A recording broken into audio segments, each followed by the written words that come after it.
करो मैडम आराम से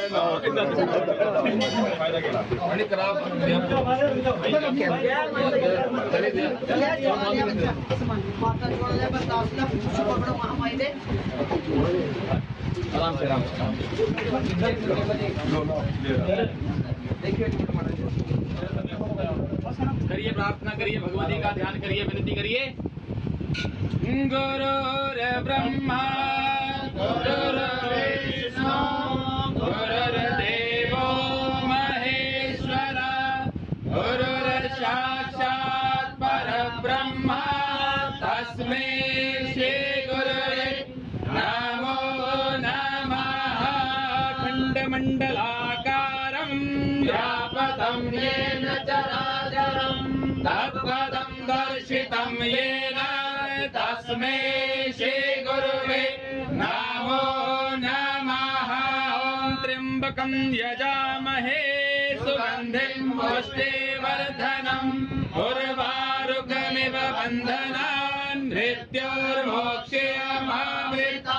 सर्वमङ्गल माङ्गल्ये शिवे सर्वार्थ साधिके शरण्ये त्र्यम्बके गौरी नारायणे नमोस्तुते। ॐ सौवर्णां सनसंस्थितां त्रिनयनां एताशुकोलासनीं हेमाङ्गरुचिं शशाङ्कमुकुटां सचम्पकश्रद्युताम् हस्ते मुदगर्भाश्रवज्ररसना सस्तम्भने चिन्तये। ॐ मध्ये सुधावधे मणिमण्डपरतनं वेद्यां सिंहासनो परिगतां परिपीतवर्णां पीताम्बरा वर्णमाल्यां विभूषिताङ्गनि देवी स्मरामि धृतमुदगर वैरी जिह्वाग्रमादाय कर्णदेवे वामेन शत्रून् परिपीडयन्ति गदा विघातेन च दक्षिणेन पीताम्बराढ्यां त्रिभुजां नमामि। पीतशङ्खगदा हस्ते पीतचन्दन चर्चितं देहि शत्रु संघविधारिणी त्रिशूलधारिणी अम्बा सर्वसौभाग्यदायिनी सर्वशृङ्गारवेशाढ्यां देवीं ध्यायेत् प्रपूजयेत्। ॐ हलिं बगलामुखी सर्वदुष्टानां वाचं मुखं पदं स्तम्भ्य जिह्वां कीलय बुद्धिं विनाशय। हरिं ॐ स्वाहा। न यज्ञमयजन्त देवास्तानि धर्माणि प्रथमान्यासन्ना ते हनकं महिमानः सजन्त यत्र पूर्वे साध्यः सन्ति देवः।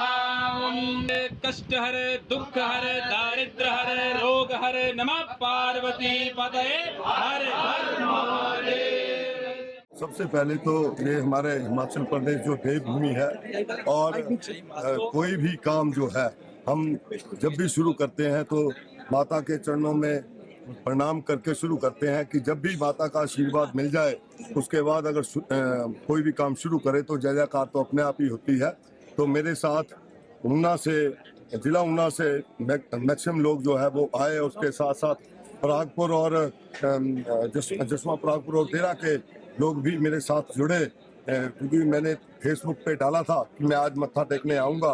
तो मैं इन सब का देरा जसवा परागपुर और ऊना विधानसभा ऊना जिला के पांचों विधानसभा क्षेत्र से मेरे साथ लोग आए और बबलू जी भी आए, इनका भी धन्यवाद करना चाहूँगा। और डेरा से हमारे डॉक्टर साहब हैं, ये भी आए और नरदेव जी भी आए। सब ने मेरे लिए मनोकामना की मन्नत मांगी है और मैं सभी लोगों का धन्यवाद करना चाहता हूं। और मुझे उम्मीद है कि जिस तरीके से जनता का प्यार मुझे मिल रहा है और जनता का प्यार इतना है कि वो मत्था टेकने के लिए भी माता रानी के चरणों में आए हैं, तो इन सब की दुआ है, माता रानी जरूर कबूल करेंगे। सर, केंद्रीय मंत्री भी आज कांगड़ा के प्रवास पर हैं, अनुराग ठाकुर जी। उन्होंने कहा है कि कांग्रेस ने हिमाचल में हारने के लिए जो प्रत्याशी चुनावी मैदान में उतारे, कैसे देखते हैं आप? मैं उनसे ये बोलना चाहूंगा कि वो बड़ी बड़ी बातें बहुत करते हैं। वो जब आपका हिमाचल प्रदेश में आई थी तब वो कहा थे हार जीत मायने नहीं रखती है। मायने ये रखता है कि जब आपको 16 साल से जो है संसद में आपको प्रतिनिधित्व करने का मौका मिला और हिमाचल की जनता ने आपको भरपूर प्यार दिया, लेकिन जब आपदा आई तो आप कहाँ गुम रहे? आपने संसद में आवाज नहीं उठाई, आपने प्रधानमंत्री जी से बात नहीं की। आपको तो हिमाचल प्रदेश को जो है स्पेशल पैकेज दिलवाना चाहिए था, राष्ट्रीय आपदा घोषित करवाकर स्पेशल पैकेज दिलवाना चाहिए था। स्पेशल पैकेज तो आपने क्या दिलवाना था? राष्ट्रीय आपदा तो आपने क्या घोषित करवानी थी? आपने तो उल्टा जो 11,000 करोड़ का जो हमारा नुकसान हुआ, केंद्रीय एजेंसियां और हिमाचल की एजेंसियों ने जो बैठ के तय किया था कि कितना नुकसान हुआ, जो 11,000 करोड़ से ऊपर बनता था, आपने वो भी नहीं दिलवाया। आप तो हिमाचल की जनता के गुनाहगार हो और आप बात करते हो कि हराने के लिए भेजा है। हम हार जीत के लिए हमें चिंता नहीं होती। कांग्रेस पार्टी के सिपाहियों ने हमेशा लड़ाइयां लड़ी है, चाहे अंग्रेजों का टाइम था तब भी देश को आजाद कराने के लिए कांग्रेस के सिपाहियों ने जो है वो अपनी जान जो है नुशावर की है। आज भी हालात वैसे पैदा कर दिए है भारतीय जनता पार्टी ने।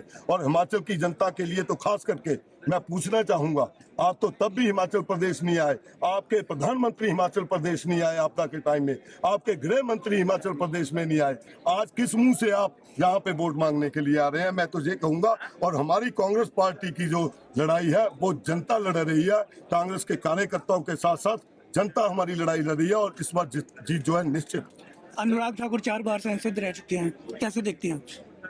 वो पहली दफा जब सांसद बने थे तो उनके पिताजी जो है मुख्यमंत्री थे, उसके बाद बीसीसीआई में वो बहुत ऊंचे पद पे थे तब उसको फायदा मिला। फिर प्रधानमंत्री जी का गुणगान करते हुए वो बार बार जब मोदी लहर के नाम पे वो जीते रहे। आज भी वो मोदी कर रहे हैं। जैसे एक बच्चा जो है अपने जो छोटा बच्चा होता है वो अपने पिताजी के बार बार जो गुणगान करता है। लेकिन मैं ये उनसे पूछना चाहता हूं, अब तो आपको 16 साल सांसद बनते हुए रह गया, अब तो मोदी जी का नाम छोड़ के आप अपने काम गिनवाइए। आप अपने काम तो गिनवा नहीं रहे हैं। आपने हमीरपुर में रेल लाने की बात की थी, वो कहां तक पहुंची आप ये बताइए। आप मुझे ये बताइए कि आप बीसीसीआई में आप उच्च पद पे रहे हैं, लेकिन आपने हिमाचल के जो खिलाड़ी हैं उनके साथ दगा किया। आपने 16 जो अधिकार उसमें चुने जाते हैं 11 खिलाड़ी और 5-6 जो साथ में स्पोर्टर खिलाड़ी जो होते हैं, उनमें 16 का अगर वो पैनल बनता है उसमें भी आप 8 या 10 जो है पंजाब से खिलाते हैं।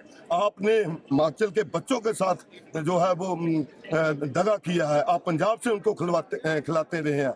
उसके बाद मैं पूछना चाहूंगा कि जो हमने ओपीएस लागू की है, एनपीएस का पैसा आज भी केंद्र के पास फंसा हुआ है। आपने कभी ये बात की कि हिमाचल का पैसा जो केंद्र में है उसको वापस लाने की बात की? कभी आपने आपदा में कभी लोगों की मदद करने की बात की है? आप बड़ी बड़ी बातें करते हो, आप हमेशा ऐसी बातें करते हो जिससे लोगों को बहलाते हो। महिलाओं से वोट लेने की बात करते हैं। जब ओलंपिक चैंपियंस जो दिल्ली में बैठी हुई थी और पुलिस वालों ने उनको उठा के फेंका, बालों से पकड़कर फेंका, आप खेल मंत्री थे, आपसे आवाज नहीं उठाई गई महिलाओं के प्रति। आप महिलाओं की वोट लेने की बात करते हो, आप लोगों को बहकाते हो। और इस बार हिमाचल की जनता समझ गई है। आपने हिमाचल प्रदेश में, और मैं एक बात और बोलना चाहूंगा, आप जीत के लिए इतना गिर गए हैं कि आप जो है सुजानपुर से जिन्होंने आपके पिताजी को हराया, आपने उनको गले लगा लिया। और आप काहे के राजपूत हैं तो आपने आपके पिताजी को जिन्होंने हराया था उनको दरकिनार करके दूर रखते। आप देरा से जो इस बार चुनाव लड़े थे धवाला जी, उन्होंने कभी उनको मुख्यमंत्री बनाया था। आज जो है आपने शाह सिंह जी को आगे करके झोला पकड़ा दिया उनके हाथ में। आप वहां से आप देखिए चैतन्य जी का हाल ये है, आपने चोर चक्के जो बिक गए थे उनको आगे करके आपने जो भाजपा के कार्यकर्ता थे उनके हाथ में जोड़ा पकड़ा के उनका काम करने के लिए मजबूर कर दिया है। सिर्फ आप जीत के लिए कुछ भी कर सकते हैं, लेकिन जनता जानती है आपको जवाब देना पड़ेगा।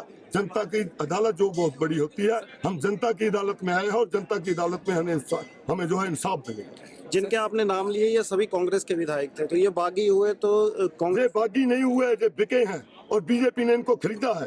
बागी होना और बिके हुए होना अलग बात है।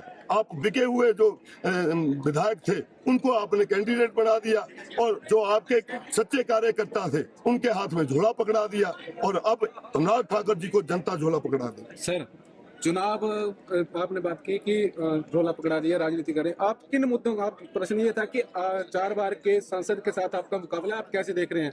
आपने पूरी राजनीति गिना दी, कैसे देख रहे हैं इस मुकाबले? मैं इसको बड़े अच्छे तरीके से देख रहा हूँ। मैंने राजनीति नहीं गिनाई है, मैंने साफ सुथरे लफ्जों में कहा है 16 साल की इनकी राजनीति में जो बहुत वक्त होता है, इन्होंने बहुत बड़े बड़े वादे किए। रेलवे लाइन हमीरपुर तक पहुंचाने की बात की इन्होंने। इनसे जो बिलासपुर और हमारे कुटरा क्षेत्र का जो गोविंद सागर पानी का गोविंद सागर झील का जो पानी है उसके हक की लड़ाई है हमारी, वो हमारी जनता को मिलना चाहिए या ना मिलना चाहिए। आपने उसकी आवाज नहीं उठाई। आपने जो हमारे अग्निवीर है, आप जहाँ पे जितने भी हमारे बच्चे हैं उनके साथ आपकी भाजपा की सरकार ने धोखा किया है। ये मुद्दे उठाना क्या राजनीति कराना है? हमको तो उनसे हिसाब मांगना है, जनता ने उनसे हिसाब मांगना है। अगर जनता की जो बातें करना राजनीति है तो हम राजनीति करते हैं। आप किन मुद्दों पे बिल्कुल हमारा विजन साफ है। हम सबसे बड़ी बात मैं आपको बोलना चाहूंगा, हमारा विजन बिल्कुल साफ है। जो ये कर नहीं पाए, ये जनता की आवाज संसद में नहीं उठा पाए आपदा की, हम वो आवाज जो है संसद में उठाएंगे। हम ओपीएस जो हमने दी है और एनपीएस का पैसा वापस लाने की आवाज उठाएंगे।